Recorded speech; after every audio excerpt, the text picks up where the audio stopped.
అందరికీ హాయ్ అండి. Welcome back to Karuna vlogs. నేను మీ కరుణక్కనండి. ఈరోజు మన రెసిపీ వచ్చేసి కాకరకాయ ఒరుగులండి. ఇంతకుముందు మా చిన్నప్పుడైతే ఇలాగ ఒరుగులు చేసి పెట్టేసేవాళ్ళనమాట. కూరగాయలు ఏమన్నా ఉన్నప్పుడు మిగిలిపోయినప్పుడు. ఈ కాకరకాయ ఒరుగు చాలా పాతకాలం వంటకం అండి. పప్పుచారులోకి గానీ, మనం సాంబార్‌లోకి గానీ, పచ్చళ్ళలోకి గానీ చాలా బావుంటాయనమాట. మనం చిప్స్‌లా కూడా చక్కగా తినేసేయొచ్చనమాట. చాలా ఇష్టంగా తినొచ్చనమాట పిల్లలైతేను. చేదన్నది ఎక్కడా లేకుండాను చాలా టేస్ట్‌గా ఉంటాయండి. నేనైతేను కాకరకాయ కారం చేద్దామని ఒక అరకిలో చిన్నయయితే చిట్టి కాకరకాయలైతేను తెప్పించానండి. అవి చేయటం కుదరలేదు. అవైతే పండిపోతున్నాయి. ఇటు కూరకి బాగోవు, కారానికి బాగోవు గదా! ఇలా ఒరుగుల్లాగా అయితే చేసేసి ఒక రోజు ఎండబెట్టేసాననమాట ఎండలో. ఈ ఎండబెట్టిన వాటిని ఒరుగుల్లాగా అయితే చేసుకుంటే చాలా బావుంటాయండి. ఇలా ఎండబెట్టే టైం లేనోళ్ళు కాకరకాయలని కొద్దిగా ఇలాగ సన్నగా అయితే తరిగేసుకోవాలండి. బాగా సన్నగా రౌండ్‌గా కట్ చేసుకొని కొద్దిగా సాల్ట్ ఏసి మూత పెట్టేస్తే వాటర్ అంతా వచ్చేసిద్ది కదా! ఆ వాటర్ అయితే తీసేసేయొచ్చు. మేము అలా చేయలేము అనుకున్నప్పుడు ఎండలో పెట్టేసుకుంటేను ఆ తడంతా ఆరిపోతది కదా!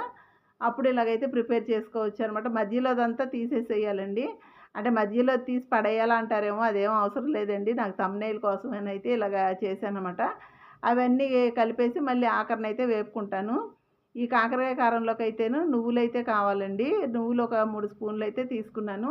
ఇప్పుడు ఇందులోకి కొద్దిగా కారము, పసుపు, సాల్టు, ధనియాలు, జీలకర్ర పొడి, చాట్ మసాలా అయితే యాడ్ చేశానండి. చాట్ మసాలా ఆప్షనల్ అండి. మీకు నచ్చితే వేయండి. లేకపోతే లేదు స్కిప్ చేసేయండి. ఇప్పుడు ఇందులో కార్న్ ఫ్లోర్ అయితే ఒక 2, 3 స్పూన్లు వేద్దామండి కోటింగ్ కోసమని. ఇవి నువ్వు పప్పు అవన్నీ వేస్తాం కదా! కార్న్ ఫ్లోర్ అని కాదండి. బియ్యపు పిండి కూడా యాడ్ చేసుకోవచ్చు. అప్పటికప్పుడు తినేసే లెక్కయితే కార్న్ ఫ్లోర్ యాడ్ చేసుకోండి. కొద్దిగా నిలవుండాలి అనుకునే లెక్కయితేను బియ్యపు పిండి యాడ్ చేసుకుంటేనే మెత్తబడకుండా చక్కగా ఉంటాయనమాట. ఒక వారం రోజుల దాకా అయితే బావుంటాయండి.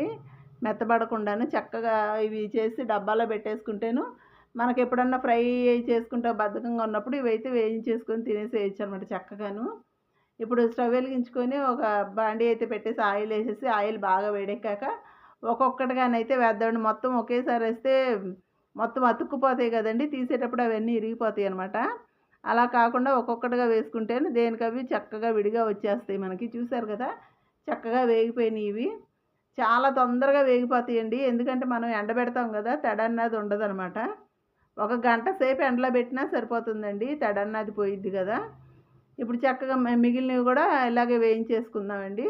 ఇంకా అలాగే ఇంక మొత్తం అన్నయి వేయించేసుకోవాలన్నమాట చక్కగా ఒకదాని తర్వాత ఒకటి. చాలా బావుంటాయండి ఇవి ఈ ఒరుగులన్నయి. ఒక్కసారి మీరు ప్రిపేర్ చేయండి నువ్వు పప్పు ఒరుగులు. చాలా టేస్ట్‌గా ఉంటాయండి. నచ్చిందా అండి? నచ్చితే మీరు గూడా ఒకసారి ట్రై చేయండి. ట్రై చేసి ఎలా వచ్చిందో నాకో చిన్న కామెంట్ పెట్టండి. నా ఛానల్ ఇంకా ఎవరైనా సబ్స్క్రైబ్ చేసుకోకపోతే సబ్స్క్రైబ్ చేసుకోండి ప్లీజ్. లైక్ చేయండి, షేర్ చేయండి. Thanks for watching.